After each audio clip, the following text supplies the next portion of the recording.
Hey, Pastor Scott here with a word of encouragement. So at Trinity on this Sunday, June the 2nd, we'll begin our summer message series on the book of James. And we'll talk a little bit more about who James was this Sunday. But prior to that, I just wanted to let you know that I hadn't really spent a whole bunch of time really digging into the book of James prior to preparing for this series. And when I did read through James, my tendency just kind of almost subconsciously was to keep moving.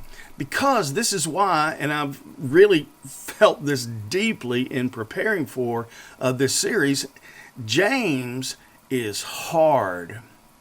And we'll have a church-wide memory verse each Sunday, and I think our first memory verse for the Sunday really gives us an insight into what James is all about. And it's James 1:12, which says, "Blessed is the one who perseveres under trial, because having stood the test, that person will receive the crown of life which the Lord has prepared for those who love him." Hope you'll be ready for that. But folks might say, but listen, the reason I became a Christian was not to have any more trials in my life. I don't want trials. I just want Jesus to take care of the trials for me, and I don't want any more tests either. I just want a good, stress and worry-free life with Jesus. That's what I want. I'm going to tell you, James won't give us any of that. And that's probably why I've moved on when I've come to this book in the past. He doesn't hide his intent from what he's going to share with us either. I mean, listen how he starts off in the very first verse. He says this about himself: James, a servant of God and the Lord Jesus Christ. Some translations really read a slave of God. He's completely transparent about where he's going and the intent of what he wants to share, and regarding the reality of where life and faith intersect. We need James.